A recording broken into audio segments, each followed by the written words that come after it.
बिस्मिल्लाहिर्रहमानिर्रहीम। शुरू करती हूँ अल्लाह के बबरकत नाम से जो बहुत ही मेहरबान निहायत रहम फरमाने वाला है। अस्सलामु अलैकुम वरहमतुल्लाहि वबरकातुहू। मेरे प्यारे बहन भाइयों, आज एक और नई वीडियो के साथ आप लोगों की खिदमत में हाजिर हुई हूँ। आज की इस वीडियो में मैं आपको बताने जा रही हूँ हज़रत यूनुस अलैहिस्सलाम का वाक़या, मछली के पेट में जिंदा रहने वाले नबी। हज़रत यूनुस अलैहिस्सलाम एक अजीम नबी थे। इनका किस्सा कुरान पाक में एक अनोखा किस्सा है। आपके वालिद का नाम मती था। आप सैयदना इब्राहीम अलैहिस्सलाम की नस्ल में से थे। आपका एक नाम ज़नून भी है, यानी अल्लाह तबारक तआला ने आपको इन नामों से पुकारा है। अल्लाह तबारक तआला ने आपको एक बस्ती की तरफ भेजा। बस्ती का नाम लैम्पा था। ये बस्ती इराक के शुमाल में वाक़या थी और इनके सामने नैमा की बस्ती थी। इब्ने कसीर में नैमा के बारे में लिखा गया है कि नैमा की बस्ती में बुत उल्टे मुंह पड़े हुए थे। अल्लाह तबारक तआला ने हज़रत यूनुस अलैहिस्सलाम को नैमा की तरफ रसूल बना कर भेजा। सूरह सफ़ात आयत नंबर 139 में है कि बेशक यूनुस रसूलों में थे। और आगे अल्लाह तबारक तआला आयत 147 में फरमाते हैं, हमने इसको आदमियों की तरफ भेजा। इनकी तादाद 1 लाख से ज़्यादा थी। हज़रत यूनुस अलैहिस्सलाम ने इनको दावते हक़ का पैगाम दिया, लेकिन वो लोग अपने कुफ्र पर ही डटे रहे। उन्होंने हज़रत यूनुस अलैहिस्सलाम पर जुल्म जबर शुरू कर दिया। तो आखिरकार हज़रत यूनुस अलैहिस्सलाम ने अपनी कौम को अल्लाह के अज़ाब से आगाह किया और ऐलान फरमा दिया कि फ़लाँ दिन तुम पर अल्लाह तबारक तआला का अज़ाब नाज़िल होगा। और खुद गुस्से की हालत में इस बस्ती से निकल गए, जबकि अल्लाह ताला ने इनको वाहिद दिन की मोहलत दी रखी थी, लेकिन इनको इस बस्ती से निकल जाने का हुक्म नहीं दिया था। जब हज़रत यूनुस अलैहिस्सलाम ने इनको ये ख़बर सुना दी और गुस्से की हालत में खुद इस बस्ती से निकल पड़े। अल्लाह तबारक तआला सूरत अंबिया में इरशाद फरमाते हैं कि इसने ख्याल किया कि हम इसे नहीं पकड़ सकेंगे, यानी कि इसको किसी किस्म की सज़ा ना देंगे। और हज़रत यूनुस अलैहिस्सलाम समंदर की तरफ चल दिए।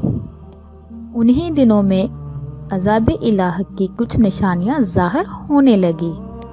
एक बहुत बड़ा स्याह बादल इनकी तरफ बढ़ने लगा और इस बादल में आग के शोले दिखाई देने लगे। जब अल्लाह के अज़ाब के आसार नमूदार होने लगे तो देखते ही लोगों ने समझ लिया, जिस तरह हज़रत यूनुस अलैहिस्सलाम ने इनको आगाह किया था वो अज़ाब इन पर नाज़िल होके रहेगा। जो अज़ाब हज़रत नूह की कौम पर आया था वो इसके बारे में भी अच्छी तरह जानते थे। इनकी बस्ती के करीब ही थी। वो लोग बहुत डर गए। वहाँ के सरदार कहने लगे, जैसे कि तुम पे पहले कौमों पे अज़ाब उतारा गया, ऐसे ही तुम पर भी अज़ाब उतरेगा। जल्दी करो, सब लोग जमा हो जाओ। चनाचे उन्होंने इस बात पे इत्तफाक कर लिया और कहने लगे कि हज़रत यूनुस अलैहिस्सलाम ने बिल्कुल सच फरमाया था और अल्लाह की कसम ये बिल्कुल वही अज़ाब है। अल्लाह के अज़ाब से निजात नहीं पा सकोगे। इससे बचने की एक ही सूरत है कि तुम सब लोग ईमान ले आओ और अपने गुनाहों की तौबा कर लो। वो सब के सब ईमान ले आए, लेकिन हज़रत यूनुस अलैहिस्सलाम वहाँ मौजूद नहीं थे। उनकी गैर मौजूदगी में तकरीबन 1,30,000 लोग ईमान ले आए। उन्होंने अल्लाह के सामने आजिज़ी और इनकसारी शुरू कर दी और रोने लगे और अल्लाह तबारक तआला से बख्शिश मांगने लगे और फिर खुले मैदान में निकल आए। उधर के सरदारों ने सबको अलग अलग कर दिया। ये अज़ाब 3 दिन तक इनके सरों पर मुटलाता रहा, लेकिन वो भी 3 दिन अल्लाह तबारक तआला से माफ़ी मांगते रहे। तो इसी तरह अल्लाह तबारक तआला ने इन पर रहम व करम किया और अज़ाब ख़त्म कर दिया। اور دوسری طرف حضرت یونس علیہ السلام کو کچھ معلوم نہیں تھا کہ ان کی قوم کے ساتھ کیا ہوا۔ وہ غصے کی حالت میں بستی سے نکل کر سمندر کی طرف چل دیے تھے۔ ادھر ایک کشتی تھی، اس میں سعد و شامان اور افراد بیٹھے ہوئے تھے۔ اللہ تبارک تعالیٰ سورہ صفات آیت نمبر 140 میں فرماتے ہیں، جب وہ بھاگ کر بڑی کشتی کی طرف پہنچے، کشتی میں سوار ہوئے اور سمندر میں طغیانی آئی۔ یوں لگتا تھا کہ ابھی غرق ہونے والے ہیں، اور وہاں کے لوگ کہنے لگے، بوجھ ہلکا کرو، اپنا ساز و سامان سمندر میں ڈال دو۔ تو چنانچہ انہوں نے اپنا سامان سمندر میں پھینک دیا، لیکن کشتی ضرورت کے مطابق ہلکی نہ ہو سکی۔ لوگ کہنے لگے کہ سمندر میں کسی ایک کو گرنا ہوگا تاکہ کشتی مزید ہلکی ہو جائے، ورنہ یہ ڈوب جائے گی۔ جلدی کرو، کوڑا نکالو، جس کے نام کا کوڑا نکلتا جائے اس کو سمندر میں گراتے جاؤ۔ بار بار یہ عمل دہراتے جاؤ یہاں تک کہ کشتی ہلکی ہو جائے۔ چنانچہ کوڑا ڈالا گیا۔ سب سے پہلے حضرت یونس علیہ السلام کا نام نکلا۔ سب کہنے لگے، یہ تو ایسے نہیں ہیں، ان کے چہرے پہ تو سجدوں کے نشان ہیں، انہیں رہنے دو۔ پھر کوڑا ڈالا گیا، لیکن دوسری مرتبہ بھی حضرت یونس علیہ السلام کا نام نکلا، اور اسی طرح تیسری بار پھر کوڑا ڈالا گیا تو حضرت یونس علیہ السلام کا نام نکلا۔ تو آخر کار ان لوگوں نے حضرت یونس علیہ السلام کو پکڑا اور سمندر میں پھینک دیا۔ پھر حضرت یونس علیہ السلام کو مچھلی نے نگل لیا۔ اللہ تبارک تعالیٰ نے اس بڑی مچھلی کو حکم دیا کہ انہیں کھانا نہیں ہے اور نہ ہی ان کو کوئی نقصان پہنچانا ہے۔ اللہ تبارک تعالیٰ سورہ صفات میں آیت نمبر 142 میں فرماتے ہیں کہ ان کو مچھلی نے نگل لیا، اور خود پھر وہ اپنے آپ کو ملامت کرنے لگے، یعنی کہ وہ سمجھ گئے کہ بار بار جو ان کا نام قرآن اندازی میں نکلا، لگتا ہے یہی منسوخ ہے۔ چنانچہ حضرت یونس علیہ السلام مچھلی کے پیٹ میں تھے کہ اللہ کی قدرت، کچھ مفسرین کا کہنا ہے کہ 3 دن، کچھ کا 7 دن، اور زیادہ جو ہے 40 دن تک کا ذکر ہے۔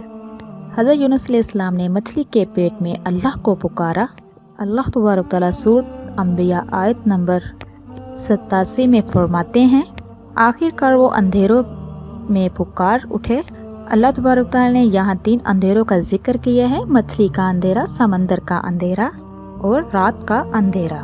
حضرت یونس علیہ السلام نے 40 دن تک مچھلی کے پیٹ میں جو دعا پڑھی ہے وہ ہے، فَاسْتَجَبْنَاهُ وَنَجَّيْنَاهُ مِنَ الْغَمِّ وَكَذَلِكَ نُنْجِي الْمُؤْمِنِينَ لا الہ الا انت سبحانک انی کنت من الظالمین، کہ اے اللہ اگر تو نے مجھے معاف نہ کیا تو میں ظالموں میں سے ہو جاؤں گا۔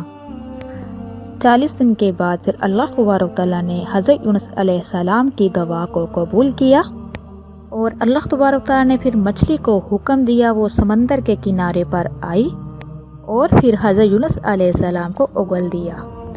ایک حدیث میں آتا ہے کہ حضرت یونس علیہ السلام کی جلد اتر چکی تھی۔ اللہ تبارک تعالیٰ نے ان کے قریب ایک درخت کو بڑھا دیا، اور اس کے پتے کافی چوڑے تھے جو سایہ کرتے تھے۔ مفسرین بیان کرتے ہیں کہ اللہ تبارک تعالیٰ نے آپ کی طرف ایک پہاڑی بکری کو بھی بھیجا، وہ آپ علیہ السلام کے پاس آ کے کھڑی ہوا کرتی تھی، اور حضرت یونس علیہ السلام اس کا دودھ پیا کرتے تھے۔ حضرت یونس علیہ السلام کی حالت بہتر ہونے لگی، حضرت یونس علیہ السلام درست ہو گئے، اب اٹھنے بیٹھنے لگے۔ یہ سب اللہ تبارک تعالیٰ کی مہربانی تھی۔ تو حضرت یونس علیہ السلام اللہ کے حکم کے ساتھ اپنی قوم کی طرف واپس چلے گئے۔